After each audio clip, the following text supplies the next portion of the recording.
Hey everybody, it's Vanessa, the Crafty Gemini. I post weekly videos right here on my YouTube channel, and in this video tutorial, I'm going to teach you how to make this super cute and funky zippered pouch using my 10-inch slicer ruler.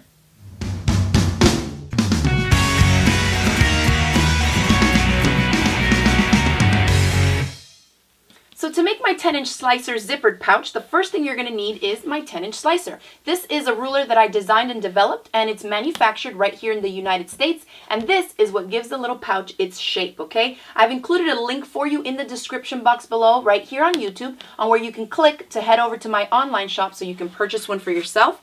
Now the fabrics that we're going to be using, I'm using 10-inch by 10-inch square pieces of fabric, and I have two here that will be for the outer pieces. Notice mine has two different prints. That's how I'm going to show you to make it here today. The other two squares here, these white chevron looking ones, are for the lining fabric. Now, if you cut out 4 squares like these at 10 inches by 10 inches, you're going to have enough fabric to make 2 identical pouches. That way you can make one for yourself and give another to a friend. Aside from the bigger squares, you're also going to need a small scrap piece of fabric. That's going to be for our zipper tab ends here. For the zipper itself, I want you to find a zipper that measures at least 11 inches in length. The two that I have here measure 16 inches, and I'm going to show you how to trim them to size for this specific project. Now, one thing to note, for this project, make sure that you grab a zipper that has nylon or plastic teeth. They're a lot easier to cut and to sew through. For this project, this is what I recommend. Remember that I also include a link in the description box below to find any of the supplies that I'm using here that you may be interested in getting for yourself. Aside from the fabrics and the zipper, the other thing you're going to need is what gives the pouch itself its body. Now notice what happens. I can crunch this into a ball, and when I let it go, it pops right back to life. The product that we're using as a stabilizer here is this double-sided fusible foam product that I like to use in bags and projects like this. I've also included a link on where you can find this online in the description box below. Other than these guys, all you're going to need is your basic sewing and quilting supplies. So some clips or pins, basting glue if you like to go that route, scissors, some snips, your rotary cutter, and then an ironing board, and obviously your sewing machine and thread. Okay, now let me show you how well this shape fits for scissors or shears. This is great for making to take to classes, retreats, things like that. You can also put your rotary cutter in there. And then as you can imagine, it works out great for kids too, so they can put their pens, pencils, markers, or other art supplies in there, okay? So now that we've gone over all the supplies, let's get started with the project. So take your outer fabrics, lay one with the pretty side of the fabric facing down, and the other one with the pretty side facing up. So the ugly sides or the wrong sides of the fabric should be touching. Stack these up one on top of the other as best as you can. Now you're going to take my 10-inch slicer and lay it in one direction. You can line it up with the narrowest portion, this 2.5-inch edge, closest to your body, and you're lining it up flush with the square on 3 sides. So 1, 2, and 3. Now we're just going to follow the edge of my ruler and make that cut, okay? And that's 1. Now, if you're going to be making 2 at the same time, go ahead and take this excess here, turn it towards you the other way. So we flipped it 180 degrees. And now go ahead and cut the same thing from this side. This is going to be waste, so you can set that aside. But now you're going to end up with 2 identical cuts, so you can make 2 zippered pouches. And if you notice, this is one side, this is the other. We cut them like that so they can be nice and mirror image, okay? So here's one, here's the other. You can separate them up. Now for the lining pieces, you're going to do the same thing. Pretty side down, the other one, pretty side up.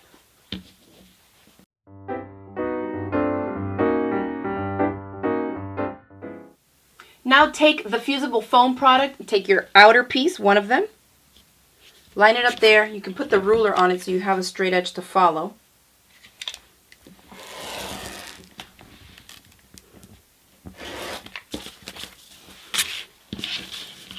And you're going to fuse this in place. And we'll repeat that to the other outer piece as well.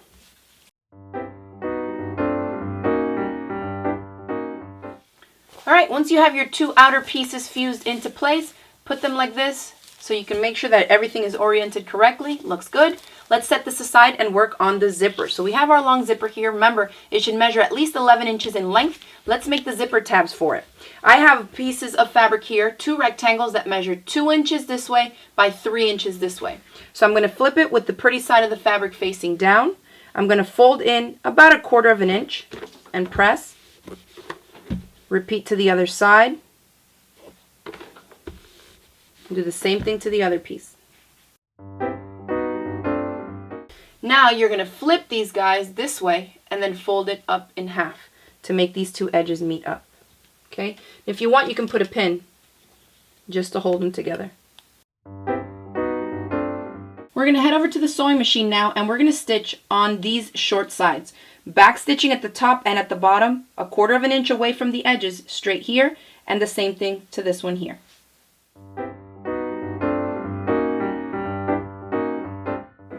Alright, they're stitched up. Just give them a quick press. Now I want you to trim away from the corners. Oops, these scissors need to be sharpened. Just like that, just don't cut into your stitches, just to reduce some of that bulk. Now let's reach in here and flip these guys out.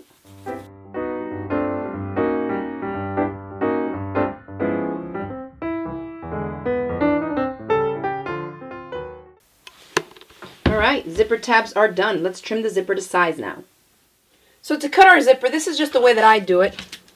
I first of all go to the end right here where it has a zipper stop, and I chop that off because it is a piece of metal and I don't want to be messing with that or to sew it mistakenly. Okay, my zipper pull is here. For the first one that I just chopped off, I'm going to take one of these little pouches that we just made, and I'm going to slip this in only about 1/4 of an inch in. Do you see where my finger is? That is basically where the zipper tape ends. I have all this left with nothing in it. That's what I want. So it's going to reduce some bulk in the corners for us. So put it in there about 1/4 of an inch, and you're going to stitch all the way across this whole bottom thing at the sewing machine.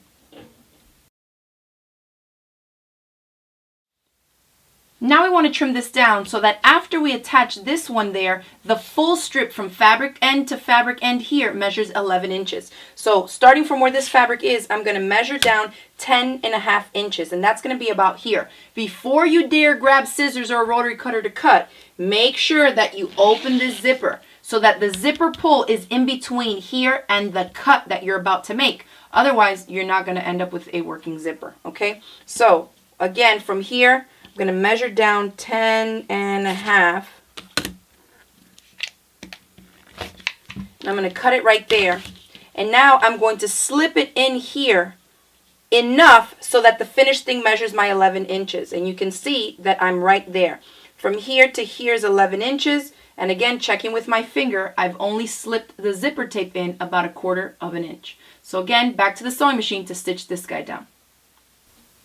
Now that our zipper is complete, the next step is to attach it. But before you do that, I need you to decide where you want the zipper pull to be when the zippered pouch is closed. So if you look on mine, you can see that when it's closed, the zipper pull is up top. This is where I like it to be, on the wider portion. And so when I open it, it opens downwards. If you want it to be the other way around, it would be when it's closed, the zipper would be down here. And then when you pull it up this way, it would open. So decide where you want yours, and that's how you're going to orient your zipper in that case, okay?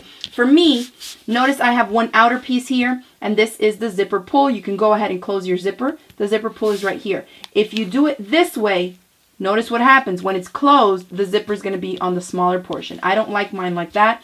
I like it so that the zipper pull is where the widest portion is here. So we're going to flip it so that the zipper teeth and the pull are facing down onto the pretty side of our outer fabric. And then we're going to line up. And notice I'm lining up with the zipper tape. You may have some extra fabric like I do here. No big deal. Just line it up with the zipper tape and the edge of your fabric. Okay. Now I'll just come in here with some clips. Just two to hold it in place for now. Now we're going to take one of our lining pieces, and we want the piece that when you flip it so that the pretty sides are touching of the fabric, it matches. You can see that this one is off. This is the other cut from the opposite side of our square. That's why I say you can end up with two identical pouches, but they're going to be differently, you know, the fabric itself is going to be oriented differently. So just grab the one that matches. See this one? When it's pretty sides to pretty sides, it matches the same shape. So then remove these clips and clip that third layer in there, and you can add some more at this point if you'd like. Now you're going to head over to the sewing machine, and with your zipper foot, we're going to stitch all the way down this entire edge here.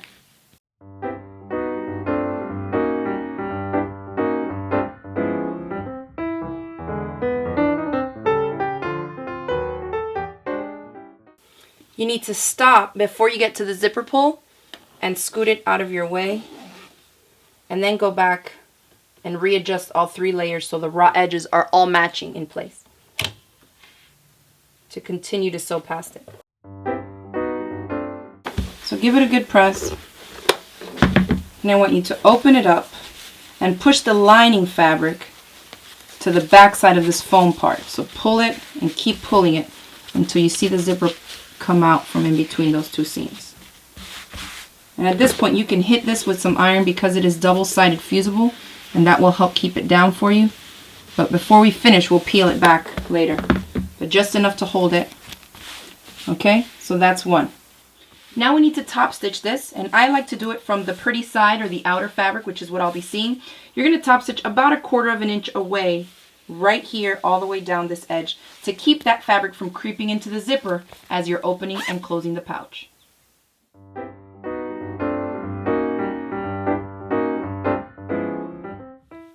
Alright, so the one side is top stitched and done, and now let's attach the other side.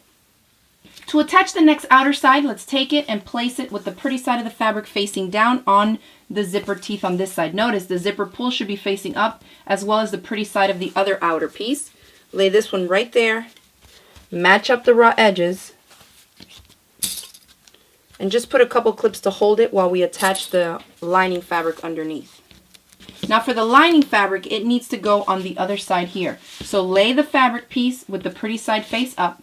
Take this whole thing and place it on top so that now the raw edge is going to match this edge of the zipper tape and this outer fabric. And then reclip them together. Now, again to the sewing machine with our zipper foot, we're going to stitch all the way down.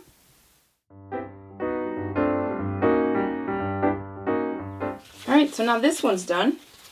Open it up and flip it back so that you get your lining fabric pulled under. And again, press it. You can use that fusible to your advantage.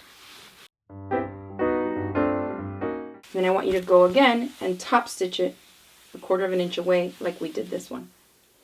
Alright, so this is what it looks like. If you shut it like this, you can see how the finished pouch is going to look. You have your lining pieces. So far, so good. So now let's put it together so we don't end up with any raw seams on the inside. So if you use the fusible side of this, go ahead and peel it back on both sides. This is no big deal because we need them to be loose to combine them. So I want you to combine lining to lining like this, and then outer to outer like this. Now before you start pinning in place, I want you to note in here what I'm doing. The little zipper tabs, I want you to fold it in the direction of the zipper teeth. So I'll show you how I do it first and then clip it. So you see how there's that piece of fabric right here? I'm going to push it in with my finger and then fold these edges up to match. Okay? And continue to clip or pin, whatever you're going to do, around all the edges. If everything doesn't match up perfectly, it's not a big deal, okay? Because there's a lot of different angles going on here, so chances are it's not going to match up perfectly. But you can always trim things up as you go. I'm going to leave a space here in the lining section to leave as my opening. About 4 inches or so is fine. And again on this side, I'm folding that excess fabric, pushing it towards in the direction of the zipper teeth before I fold it to clip it in place. And if the bulk is bothering you, you can trim it down now. I trim it after I sew it. Now that we're all clipped into place, I want you to leave an opening here about 4 inches. So you're going to start sewing with 1/4 of an inch seam allowance on either end of the opening. So say start here or here. You're going to stitch all the way around and stop on the other end of the opening. So you have about 4 inches of an opening, and make sure to backstitch at the beginning and at the ends here. So when we flip the whole thing right side out, it doesn't just start splitting the stitches on us. Now also, if you didn't already, make sure that you reach in here and open up your zipper some to about here. It will be fine. Once that's done, let's head over to the sewing machine and stitch this up.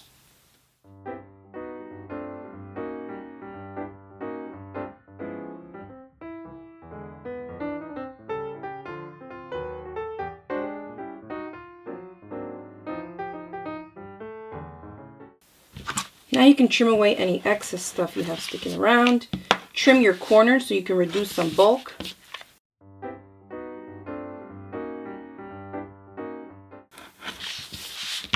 Now we'll reach in here and reach into where the zipper is. Open it further if you need to. And now flip the whole pouch right side out.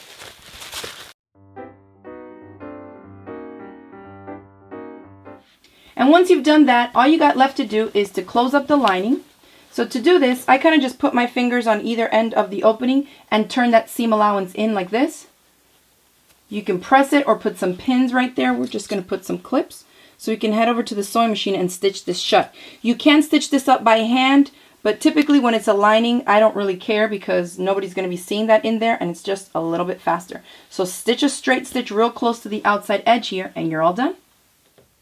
And that's it for this video tutorial. I hope you enjoyed learning how to make the 10-inch slicer zippered pouch. Wanted to give a shout out to my friend Nancy, one of my Quilt Club members, who gave me the fabulous idea of using the ruler for this project. I think this is going to be a huge hit, and I think it also shows you how versatile my new ruler is. Remember, if you need to get your hands on any of the supplies or materials that I used to create the zippered pouch, just click open the description box below the video right here if you're watching it on YouTube, and you'll be able to find links for all the materials, supplies, and of course for my 10-inch slicer ruler. I hope you'll give the project a try, and if you do, remember to snap some pictures and you can upload them directly to my Facebook page or any other social media sites. Remember to use the hashtag CraftyGemini, and I'll be sure to watch your work and comment. And if you enjoyed my video tutorial, go ahead and hit it with the thumbs up below, share it across the social media sites, and don't forget to click the subscribe button so you won't miss out on any of my future videos. Thanks again for watching, and I'll see you all in the next video.